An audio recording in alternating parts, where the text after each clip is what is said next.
Bonjour à tous et bienvenue sur Afrique Sport pour la matinale de ce jeudi 8 décembre 2022. Au sommaire, bonne nouvelle pour Kylian Mbappé et la France.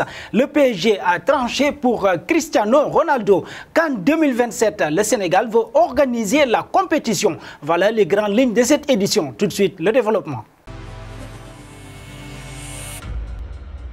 On démarre avec le Maroc après l'exploit contre l'Espagne hier soir des supporters victimes d'agressions racistes. La bêtise n'a pas de frontières. Le Maroc a réalisé le plus grand exploit de son histoire en éliminant l'Espagne aux tirs au but. Les Lions de l'Atlas se sont qualifiés pour la première fois en quart de finale et ont offert à leurs supporters une soirée inoubliable. Aux quatre coins du globe, ces derniers se sont réunis pour célébrer leurs héros. Ce fut notamment le cas en Italie. Néanmoins, la fête a dégénéré, comme le rapporte le Corriere dello Sport. Le quotidien transalpin explique ainsi que certains supporters marocains ont été agressés à Vérone par des hommes cagoulés, un acte visiblement raciste. 13 militants d'extrême droite ont été arrêtés par les forces de l'ordre italiennes.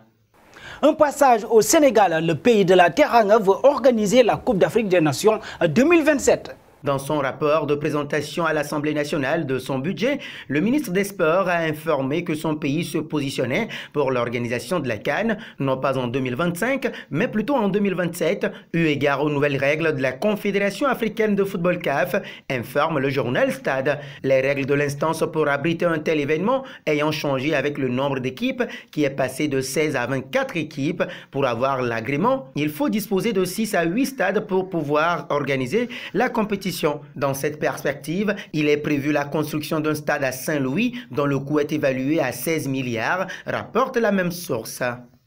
Et puis partons en Allemagne, Thomas Tuchel pourrait postuler pour succéder à Hansi Flick sur le banc de la sélection allemande. L'ancien coach du PSG et de Chelsea aurait fait part de son intérêt. D'après les renseignements obtenus par le journaliste Fabrizio Romano, Thomas Tuchel est emballé par l'idée de se retrouver sur le banc de la Mannschaft. Le technicien pourrait succéder à Hansi Flick s'il décidait de quitter son poste. Après une Coupe du Monde décevante, il n'est pas trop surprenant de voir des spéculations sur le poste de manager de l'Allemagne. Thomas Tuchel serait ouvert à leur projet, mais il est encore trop tôt car Hansi Flick n'a pas encore démissionné et rien n'est sûr sur sa position, a précisé l'Italien. Jürgen Klopp n'aurait quant à lui pas l'intention de quitter Liverpool. Le coach des Reds serait pleinement concentré sur son projet. Un point en Angleterre, présent en conférence de presse, Kyle Walker se montre très confiant avant d'affronter la France de Kylian Mbappé. En conférence de presse, Kyle Walker a répondu aux questions des journalistes présents sur place et a notamment été interrogé sur le duel qu'il aura à disputer dans son quart de finale contre les Bleus face à Kylian Mbappé. Mbappé est un joueur fantastique en grande forme. Ce ne sera pas facile, mais les joueurs professionnels veulent jouer contre les meilleurs. Et il est l'un des meilleurs, si ce n'est le meilleur joueur du monde actuellement. Je sais ce que je dois faire pour l'arrêter. C'est plus facile à dire qu'à faire, a-t-il conclu. Le duel sur le flanc gauche des Bleus s'annonce palpitant et tiendra de nombreux observateurs en haleine.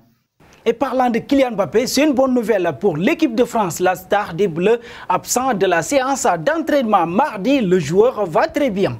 En effet, une source proche des Bleus a informé l'AFP que l'attaquant de l'équipe de France avait pris part à la séance collective du jour qui s'est déroulée à huis clos au stade Jassim Bin Hamad de Doha. Hier, l'absence du Parisien avait d'abord fait craindre une blessure, mais le staff tricolore a rapidement rassuré tout le monde en expliquant que le joueur était resté en salle pour effectuer un travail de récupération. Sa présence à l'entraînement collectif ce mercredi met fin définitivement à l'inquiétude.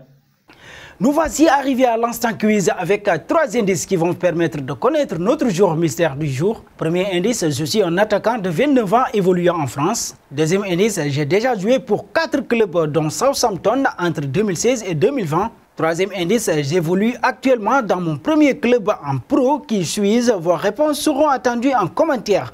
Et nos félicitations à tous ceux qui ont répondu à Zedine Anoui lors de la dernière matinale. C'était le joueur à trouver puisqu'il était un milieu de terrain de 22 ans, évoluant en Ligue 1 qui a déjà connu 2 clubs dont 2 en France. Son premier club évolue actuellement en national. Terminons avec un mot de mercato. CR7 a démenti un accord avec le club saoudien Al Nassr. S'il dit vrai, son avenir est donc encore loin d'être scellé. Néanmoins, les pistes ne sont plus très nombreuses.